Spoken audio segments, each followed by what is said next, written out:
Hi, good morning. Hi, good morning, everybody. How are you? Thanks so much. Welcome to Down to Earth. It is Tuesday, February 4th. 1 minute. I'm shocked. Are you shocked? I am shocked. It's Tuesday, February 4th, y'all. So we're way into 2020. And I don't know if we should say thank God for that. Should we? I don't know. Right? Should we? What do you think? I don't know. I am so grateful to be here because it's Tuesday, February 4th. So it's 10 days from Valentine's Day and everybody will go crazy. You know how that is. People are going to find a Valentine and have a hookup. I'll be doing a show on February 10th about that. So make sure that you tune in for that. We're going to talk about love. Oh my God. And the hookups and all the stuff that we do during Valentine's when our hormones act crazy and the societal pressure and the social prayer force you to go be with people whom you shouldn't be with. And then after Valentine's, you're messed up. Your show will go live in 5 seconds. 4. I did say 3, that. 2. I did. 1.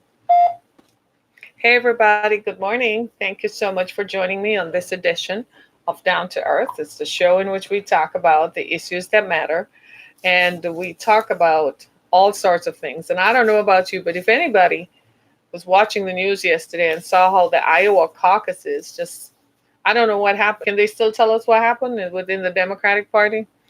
The Republicans seem to have their thing together because Trump is still their candidate. So they're like, hey, oh. And with the Democrats, it seems to me that they probably were hacked. Is that a Russian thing? Is that what happened there? Was it the Russians? They didn't see that one coming. As usual, you can count on the Democratic Party to be caught off guard. All the rhetoric, all the grandstanding and the pontificating that the Democratic Party is famous for. There is one thing that you can count on is what? They will be caught off guard. They never seem to have their act together. They never seem to pay attention to the details.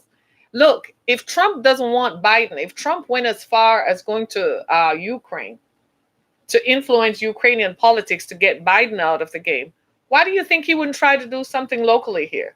That's the thing with the Democratic Party. I don't know where their focus is. This is why I don't know if they'll ever form a government because they listen to the people whom they listen to are not grounded. These people don't have their ears to the ground. They're always in another freaking realm, in a whole other world. This is why it's a waste of time. It's a total waste of time. The issues that matter, that they should pay attention to, they never pay attention to. So I think it's going to be a Republican government this time, next time, next time, next time into perpetuity because the Democratic Party can't get their act together. And the Republicans this morning are sitting back and laughing. Don't you think? The Republicans are laughing. They're like, oh, oh, oh. And I can say that I blame them. I can't say that I blame them. Right? It's ridiculous. Right? The Iowa caucuses, who could believe that? When was the last time you've ever seen something in something as simple as that? The Democrats just didn't have their act together. They didn't pay attention. Why do you think they weren't going to shirk around with the elections? You stupid boat, you've spent the last 4 years talking about Russian interference and hacking, and you really thought they weren't going to do it? That's because they don't pay attention to the issues that matter. But you know who does? Trump and his crew. They have those details down neat pat. They keep their ears to the ground and they have that down. It's crazy. And this is just what? February. Wait until you see what happens by August. It's going to be unbelievable, right? Wow.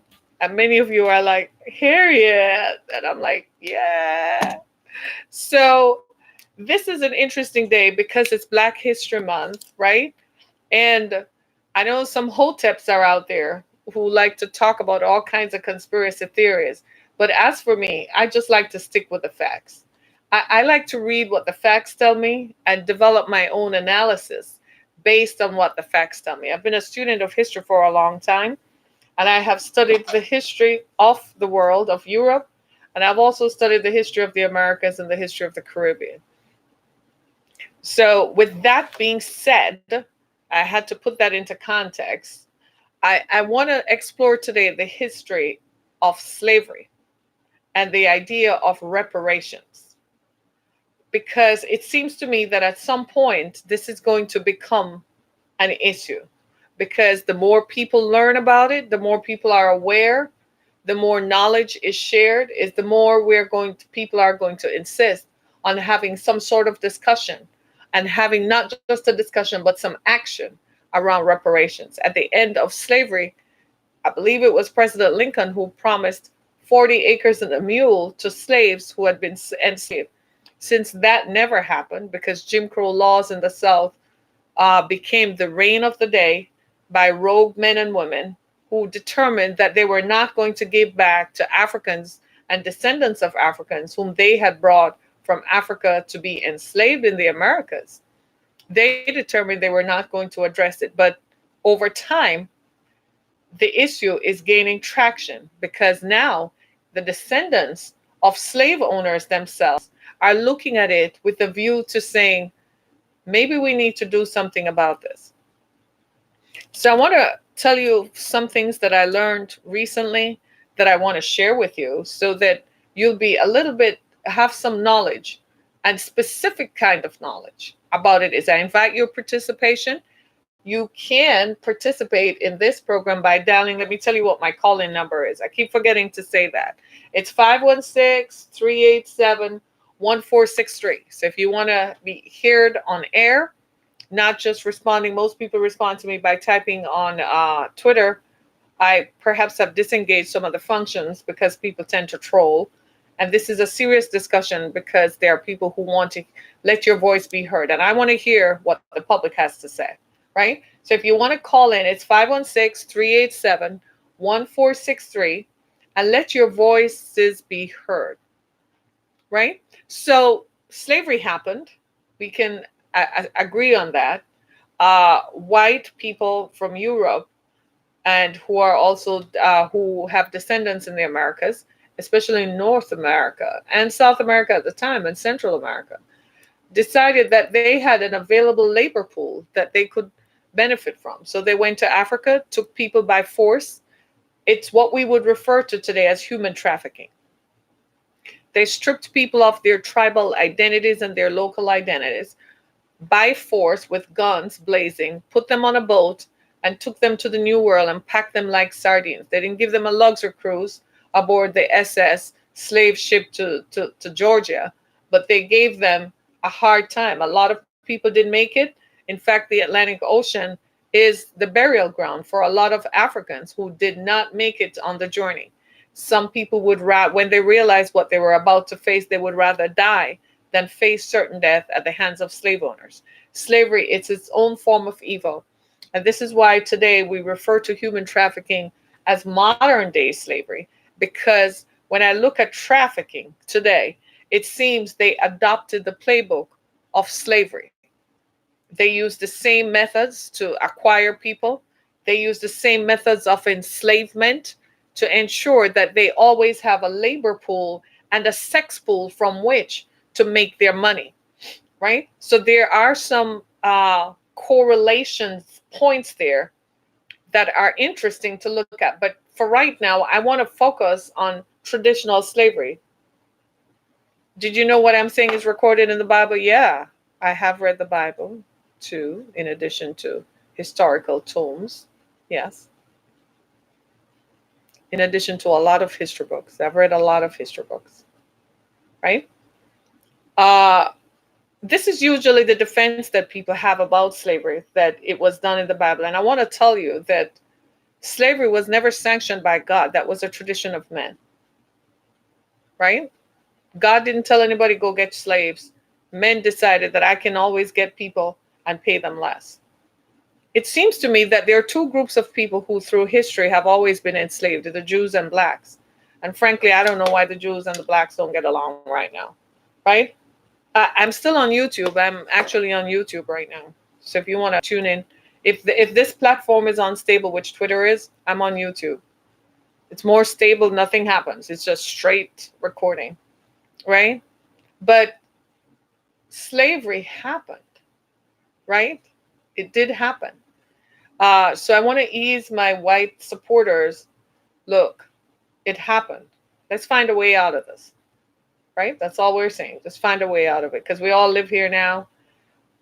You didn't do it. I didn't do it. My ancestors had to deal with it. Your ancestors created it. So we're here. We got to deal with it, right? Because the next generation, they're coming and they're going to want their money. And they're going to want not only what's promised to them, but they're going to see it. They're going to see it. I didn't say the Jews were on the slave ships. It was blacks who were on slave ships, right? But the next generation are going to see it not just as a form of injustice, but that this is something that you should take care of. And this is something that happened without their ancestors' consent. And therefore, it's something that they should be remunerated for. They're also going to discuss repatriation. Wow, Twitter forced on me. Great, Twitter. I can't log into Twitter.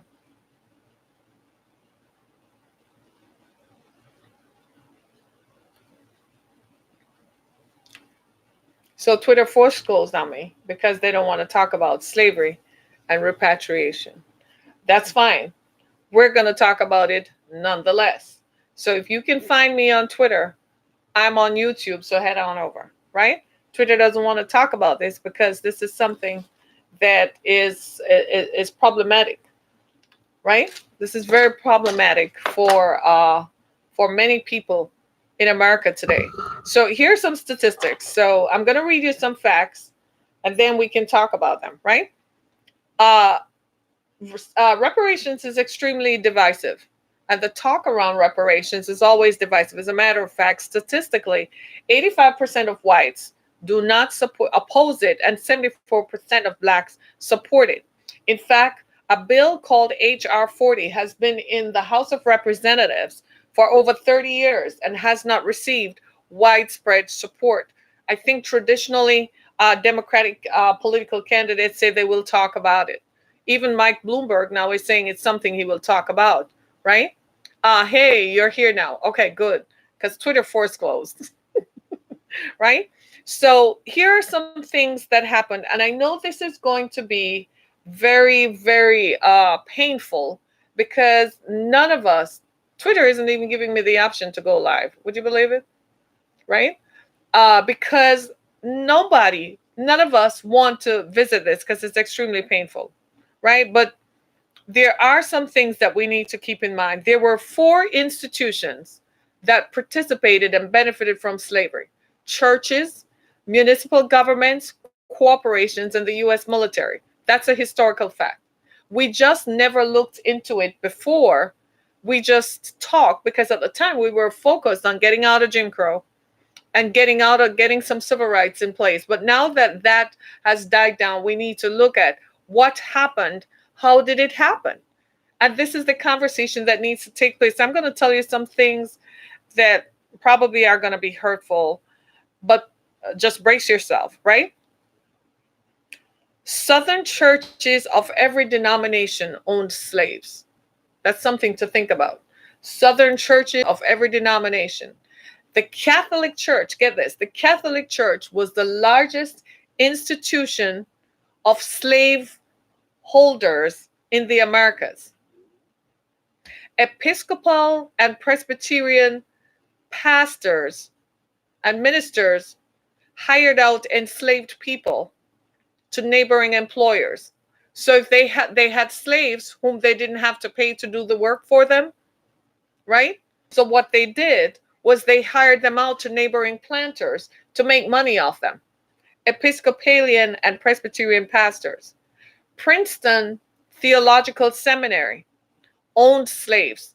Princeton Theological Seminary is a revered institution because it's part of what was called the New Jersey College, which is now called Princeton University.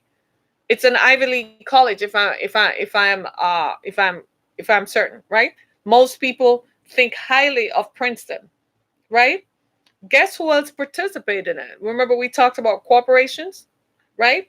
Insurance companies sold policies on the lives of enslaved people and on the road. That means they insured slavery voyages. And the last but not least, the United States military paid its officers with a monthly stipend to cover salaries for their personal servants. But what the officers did, if the servants were slaves, they could keep the money for themselves. Guess what? In the National Archives, they have uncovered the vouchers of the officers who had to submit the vouchers for reimbursement from the Army. I just wanted you to sit there. So that's slavery. It happened. It's a historical fact. Not because black people are whining, not because black people don't have anything else to do but just like to sit there and whine and you wonder why things happen. But this is history. By the way, this article was written by a white man. So don't think it's some black scholar somewhere who did this. Because for most of us, it is too painful for us to talk about or encounter. I found it very difficult to read when I was doing my research on this. So, are slavery reparations possible? Yeah. The federal government is probably never going to do anything about it because the federal government is kind of like, that, as you can see, HR 40 never went anywhere. So rather than take on the federal government, what's happening is that smaller groups are doing what they can to restore it. But is it going to be enough? Like, for instance, Georgetown University, a group of students at Georgetown University in 2018 decided that they were going to create a fund to benefit descendants of 300 slaves who were owned by the college. Georgetown University is a revered educational institution in this country. In fact, I can't say it, I'm struggling. Princeton Theological Seminary has agreed to pay back $27.6 million to fund scholarships for descendants of slaves. And it goes on and on and on and on and on and on. The thing that got to me when I read it was that Southern churches of every denomination owned slaves. And you wonder why Martin Luther King could not get any support from churches when he was trying to advance the cause of enslaved people or descendants of enslaved people. The reason why is because it's rooted and entrenched in the church's philosophy, how they dealt with people, because the church had a lot to hide. The church pretended like slavery didn't happen, but they were active participants because there's historical fact to prove it. Churches owned slaves and participated in slavery, at the same time preaching the gospel message of Jesus Christ to set the captive free. No wonder they kept people from reading, because if the people had read the Bible, they would discover that slavery was morally wrong. So you know how people like to say, well, you have to follow law and order. It's the law of the land. But when the law was overturned, the Bible was still saying it was morally wrong. And yet the practitioners of slavery continued to benefit from it. This is why we draw parallels between slavery and human trafficking today, because human trafficking evidently, the evidence of it is that human trafficking is modern slavery. They take the playbook. You gather people, you enslave them, and you put them out there, right? And now we have to ask ourselves, a question we really are asking ourselves is, what now? What do we do now?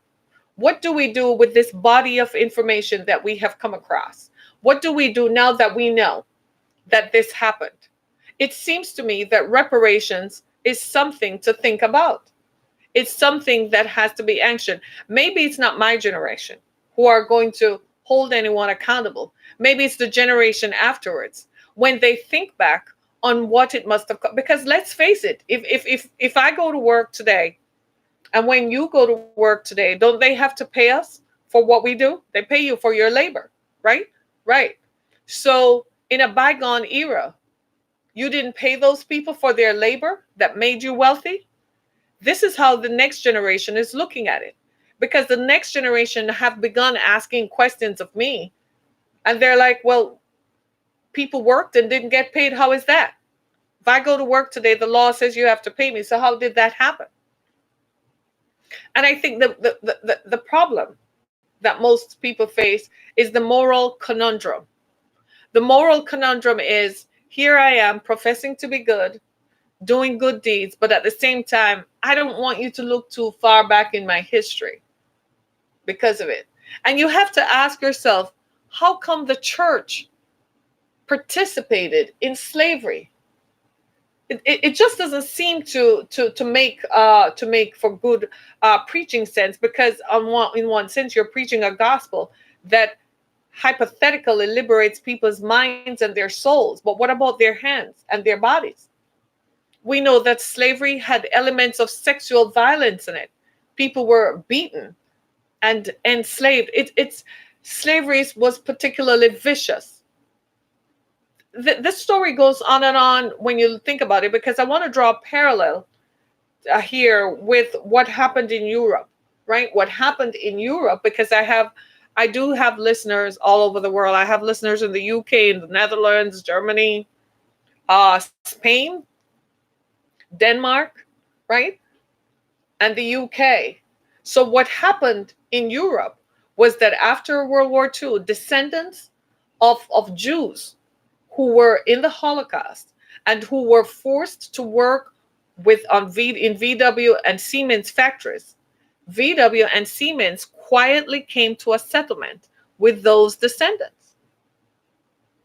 It makes you wonder. And this is why I feel for whites who have issues with this. Our ancestors didn't think into the future, did they? They didn't think beyond the here and now. Because think about it, World War II was not that long ago, was it? Barely 100 years ago, right? But at that time, they were enslaving people in the factories. And at that time, we had radio communications, right? People were sailing to and fro across the Atlantic. There was communication and travel between countries. There were newspapers and radio. So at what point did those folks not think that enslaving Jews in a factory to work was not going to be a historical fact and some accountability later on? It tells us that our ancestors really didn't think things through. And to some extent, the folks who are millennials today and Generation Z do have a point, because they say we are not leaving them with anything but debt, because we don't think through our decision making.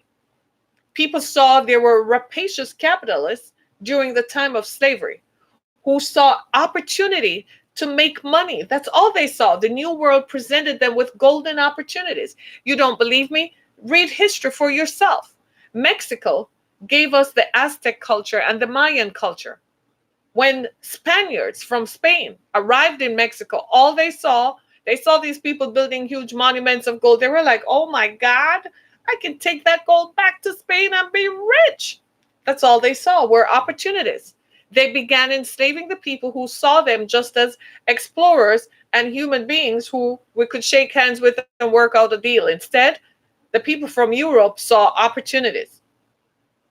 So when they came, and people are coming from different climates and so on, and they weren't accustomed to the diseases that the native peoples had mastered because of exposure, they decided we got to go and get some people to work these lands over here, because there's a lot of money to be made. If we take this money back to the crown is going to pay us a lot of money. We're going to be rich. And so they were rapacious capitalists. Let's be clear, the people who were explorers were not morally upstanding, right? These were opportunists and mercenaries who were looking to get out of Europe anyway. Europe didn't want them. They didn't have any place for them. They didn't fit into the society. Go to the New World. Go do something, and do something for the crown. The crown will reward you. Get out of my hair. In other words, get out of my hair. I detest you because you are not fitting into their unique perspective of what society should look like. So they came to the New World with their own agenda. Once they saw that they could make money, go back to their country and be rich, they were like, I could be a king right here. Let me set up shop right here. Who needs to take money back over there? I'm not going to work and make all this money and then take it back for the king and queen to live in splendor. And I live in what? Poverty? To heck with that. So they stayed and made the new world their home, the Americas. When we talk about the Americas, we're talking about North and South America and Central America. I think we here in North America tend to forget that there are other parts of the Americas. This whole thing was called the Americas by the explorers who came, the European explorers who came. If you don't like it, tough. It is what it is. America is not going to change its name. That's for sure. Because you just don't like the fact that the Americas is a name given by colonial and European explorers. It is what it is. Right? So the Americas include North America, Central America, and South America. So who are the countries? What are the countries in Central America? Let me help you there. Mexico, Guatemala, Belize, Honduras, Nicaragua. Yeah? We're clear? Those are the countries in Central America. Mexico is part of North America. So the countries south of Mexico. So North America includes Canada, the United States, and Mexico. Central America is that little slip that connects North and South America. So it's one big landmass all the way from Alaska through Canada, through the United States, the 48, the lower 48, like we like to call ourselves, right? Attached to Mexico, that runs straight down into the tip of South America to the Gulag Archipelago in Chile. Right? So when you look at the Americas was a lot represented, a lot of financial investment and interest for European settlers. They also refer to parts of the Americas as parts of the Caribbean. You know that, right? Right? So the British Caribbean, where I grew up, was also considered part of the Americas because especially the country I grew up in grew sugarcane, which was gold for the British crown, right? They made so much money off sugarcane. And the people who worked on the sugarcane farms were slaves. Similarly, in the United States, in the South, the people who worked on factories, the people who worked on the plantations were slaves, rice and cotton.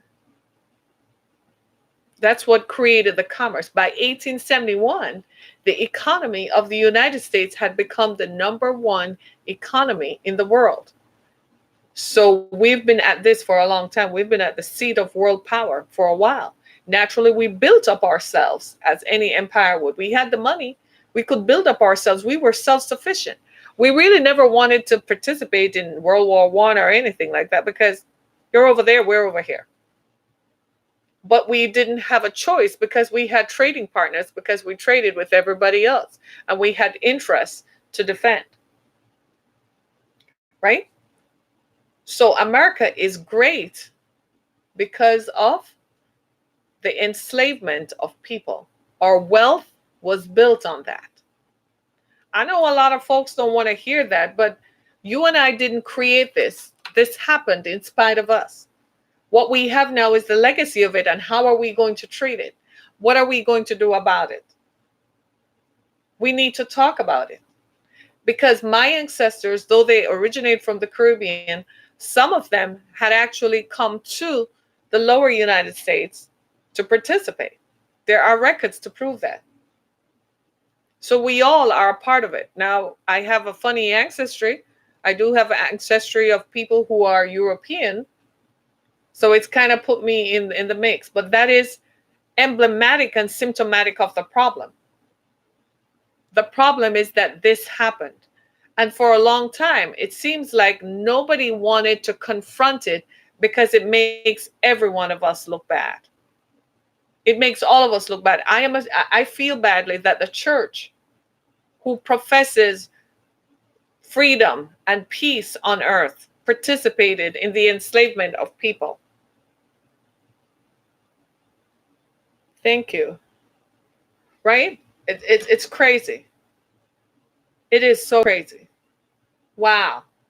The church participated in the enslavement of people. I'm not happy about that because the church as a group preaches peace on earth, goodwill to all men. Seriously? Seriously. But they did. The church, the Catholic Church, was the largest slaveholding institution in the Americas. Seems to me like there's a lot to pay back. I don't think they will ever do it. Do you? Probably not. It's too much to pay back. So when people look at slavery and reparations, that they tend to look at it from this perspective. What is it that, how could we do this? Well, first you have to prove. Thank you. Right? First you have to prove that you are a descendant of slavery. And if you look at the color of my skin and other people who are black, it's kind of hard to say that I have to prove that because the people who were native to the Americas were Indians, or what we call Indians, the native folk. They don't look like this, right? And I know some of you all are probably going to have some issues with this, especially if your ancestors are European or you're of European descent. But this is a problem that is not unique to the United States. It's not unique to the United States. They're already discussed this in Europe with the Jews and some of the companies who benefited from Jews being enslaved during World War II. So this is not a unique problem. It's just that that was a shorter time period than slavery. Slavery was was too long.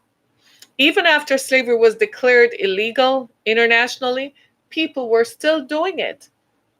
And insurance companies were also participants. Now, none of us really have good relationships with insurance companies because we know that they're all about money, right?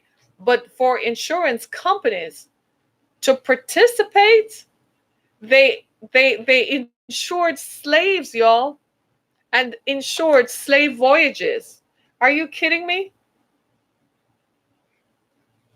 Some of these things, to be, you and I are the same. I mean, some of these things I never thought about in depth. I just looked at slavery as a historical fact that happened and what can be done to prevent it from not happening in the future. That has been my perspective on slavery. Maybe this is why I kind of got drawn into human trafficking, because I was like, if you don't curtail it now, human trafficking could become something that is promotable, right? Something that everyone is going to say, well, I get something out of it, so I don't have any issues with it. So when you go to lawmakers to change laws or to impact legislation that could protect people who are enslaved, I have a harder time because everybody benefits from it somehow. They're getting some kind of free labor or they're getting sexual gratification. Human traffickers today, the biggest thing they promote is sexual gratification. They just hit a man right where he can relate to it. So every guy standing there like, you mean I could get sex for free? You mean I could get sex that will gratify me how I want it, when I want it, how I want it? So human traffickers know exactly how to go for the jugular. They're like, man, if I can get to a guy's gratification, I got him. So they look at it from a different perspective. But at the same time, we have a component of human trafficking called labor trafficking, where enslaved people are brought here and work under subhuman conditions, and they're further dehumanized because of their ethnicity, because of their nation of origin, by working conditions that are not in keeping with the standard and in keeping with the law that prevails over the country. This is why this country, I don't know about anybody else, this country, the United States, says human trafficking is wrong. You know why we are also saying it? Because we have a history that we don't want ever repeated. Lord have mercy.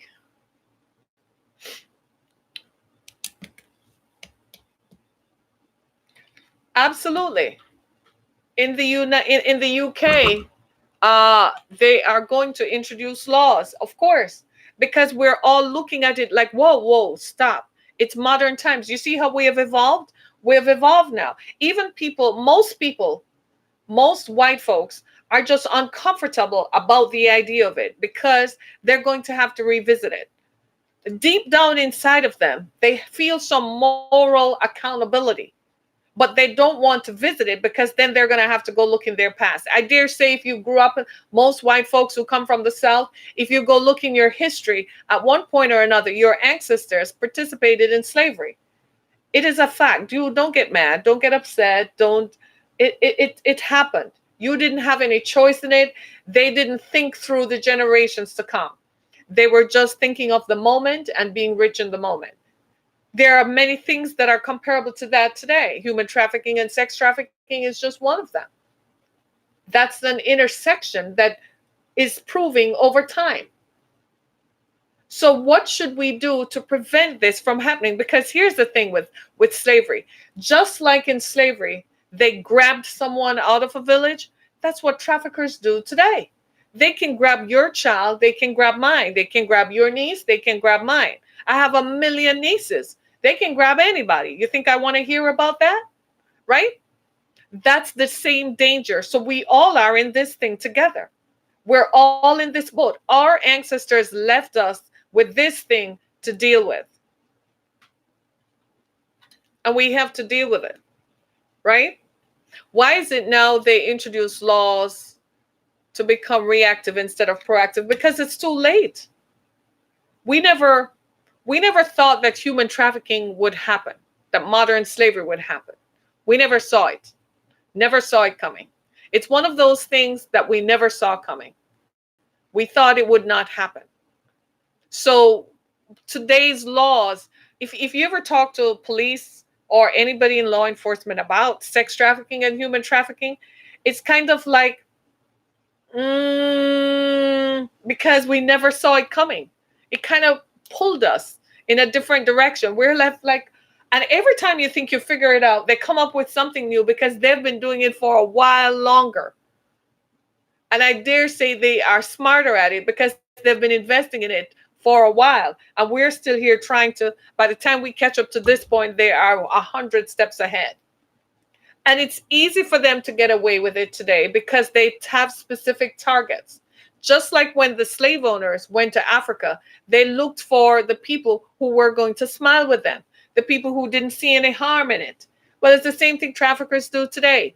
They look for young girls whose blinders might not be on, right? They might not be on. They might find a susceptibility to being influenced by peers. So they send someone who looks like them, sounds like them, whom they can relate to lure them and seduce them into it. They find someone online. Kids are online all the time. So they can find them. It's the same thing with slavery. Do you see the resemblance? And so when modern slavery started happening, we were tardy to the party because we didn't see it coming. We didn't think anybody would do something like that. Prostitution was one thing. Organized prostitution was a whole different thing. But you're going to keep people in chains, take away their identity, strip them of who they are, make them so susceptible to drugs. We never thought that would happen. See, in slavery, they beat them as a form of enforcement, and the laws were in favor of the plantation owners. Today, the laws are in favor of all.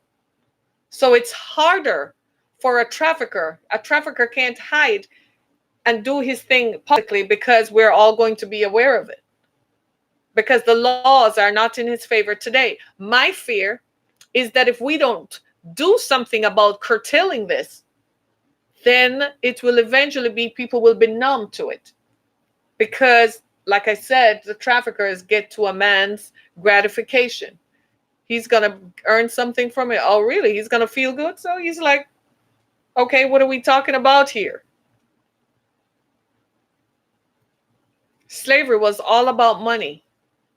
And so after slavery ended, the planters rose up and said, at any cost, we have to keep these people to be free labor, because if we have to pay them for labor, we're not going to make money. So they hated people because they viewed people as subhuman. And then they had Bible verses. They found verses in the Bible that they dare to say condoned it. That's not true. The Bible is a book of history and people's experiences. The Bible did not condone slavery. It reported on it and it discussed it and says don't do it. But you couldn't tell a planter that. He used specific scriptures from the Bible to preach to the slaves as to why he should keep them down. Did you know that slaves who worked for the Baptist church also went to service? Did you know that? This is why you have certain divisions of churches in the black community, like the African Methodist Episcopalian. They're letting you know that they're a form of the Methodist and a form of Episcopalian form of worship, but they are African because they're descendants of Africans. Are you hearing me? The same people who were enslaved still fell in love with the God of the slave master when they began reading the Bible for themselves and realized that what the slave master told them was not true about how God thought about them. I know it's uncomfortable, and I'm sorry, but it's history. I didn't create it, neither did you. We're sort of here, and we have to deal with it. I'm done with Twitter. Right? We are here, and we have to deal with it. It's not pleasant. It's not something that that is good. But we're the generation that kind of have to start the ball, because the next generation, they will deal with it. And they're going to deal with it. Right? Because they're going to ask the same question. Why? You know something?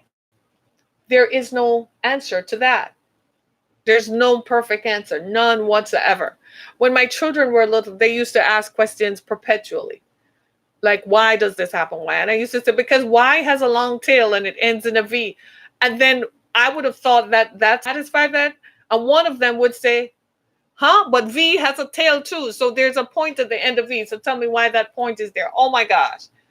There are no answers to why slavery happened. The people who were alive at the time, who initiated and practiced slavery, maybe they could explain why they felt it necessary to do that. Why did they take joy in it? Because it seems to me that it's human nature to always want to be superior to someone else. It's human nature to always want to make someone else feel inferior so you can feel superior. It seems to be human nature. And so we were always looking for people whom we could feel superior to. We were always looking for people for whom this worked. And I know I'm hitting the nail on the head because Twitter is forced closing, so nobody can see me on Twitter. Right? Because they don't want this going out into the stratosphere, because this is something that is controversial, because it makes everyone feel uncomfortable. Even for Black folks, this is uncomfortable to face. My mother's generation never faced it. They couldn't face it because they would have to admit that at some point they were powerless and dehumanized, even though you look like any other human being on the planet. So they couldn't deal with it. Maybe they too had more anger, so it probably was not going to work out well.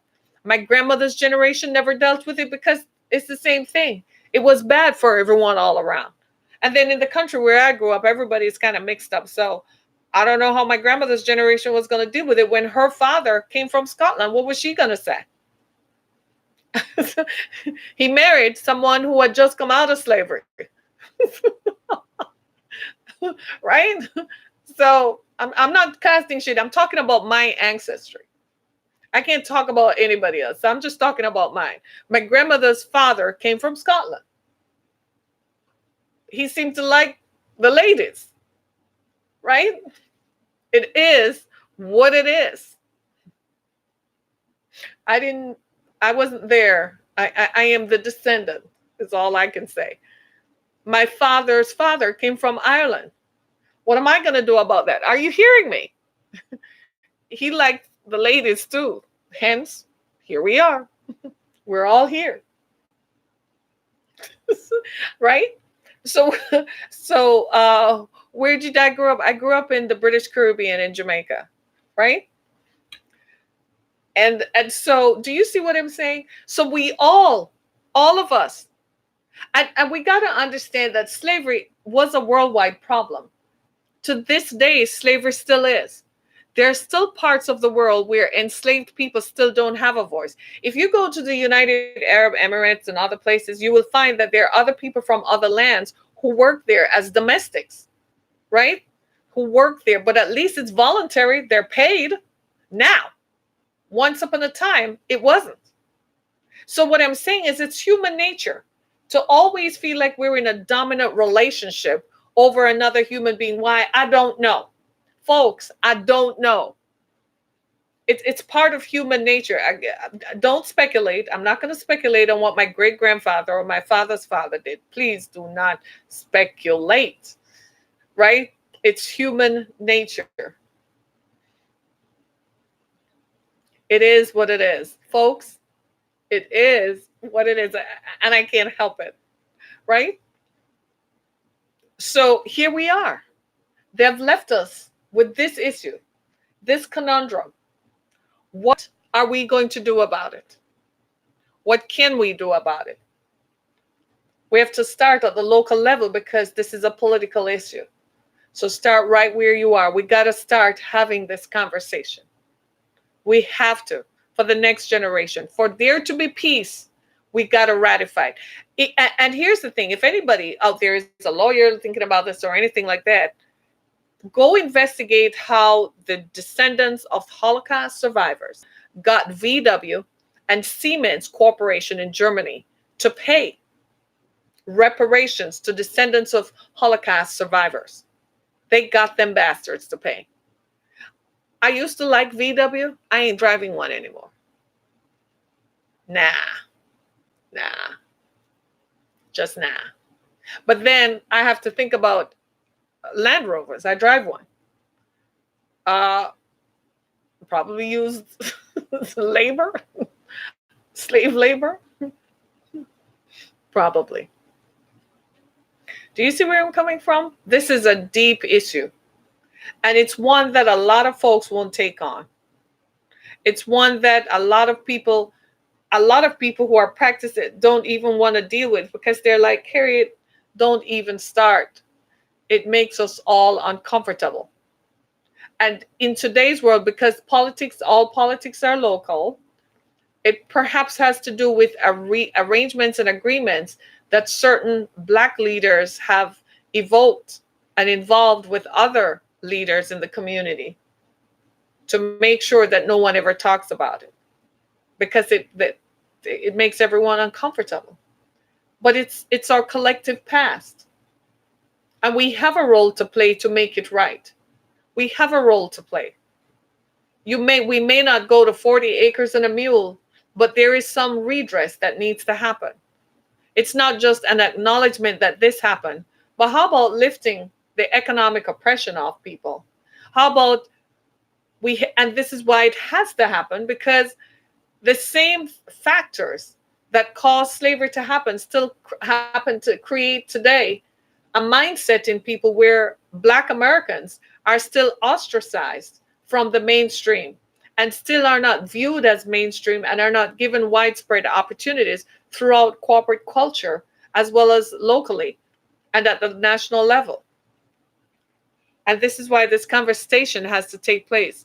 Are we not all slaves now, even if we have a choice? It's a matter of election of thought, I would think. Yeah?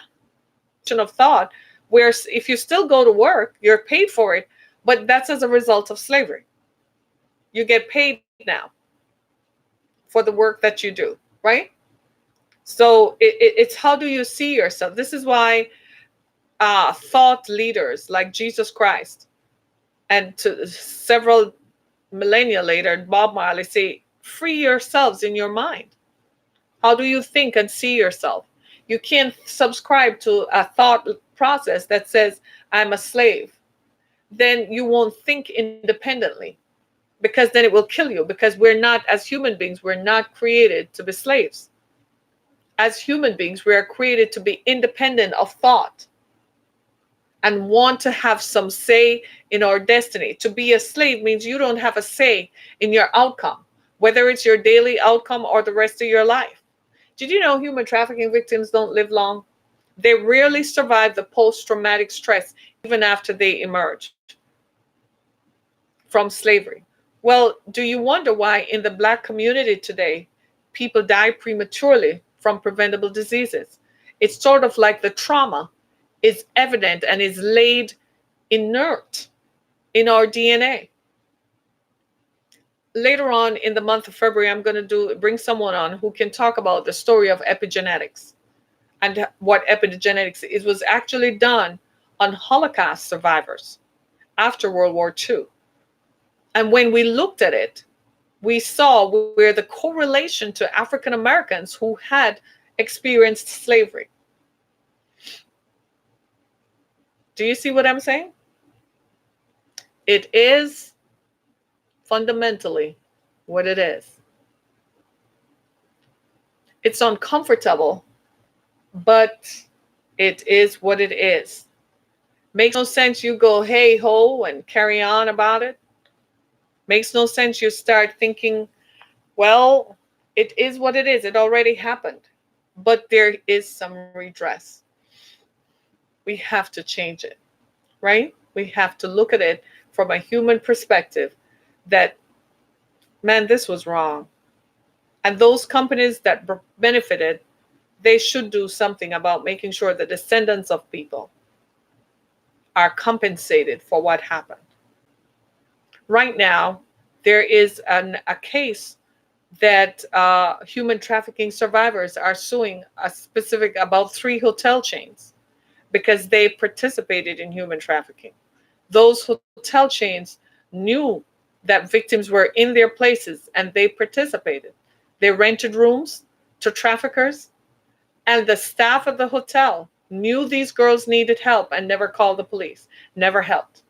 They are just as culpable. It's a different day. Do you see where I'm saying? It's a different day. It's not what it was, right? So what I would like us to do, there's some healing, yeah? But the healing is going to come from all of us recognizing and acknowledging that our ancestors jacked this up and left us. But like everything else, we have to fix it. So it's going to be us and the generations after to fix it so that it's our collective issue, our collective problem. So it doesn't become a problem for the next, because it's setting a dangerous precedent for all others to follow, right?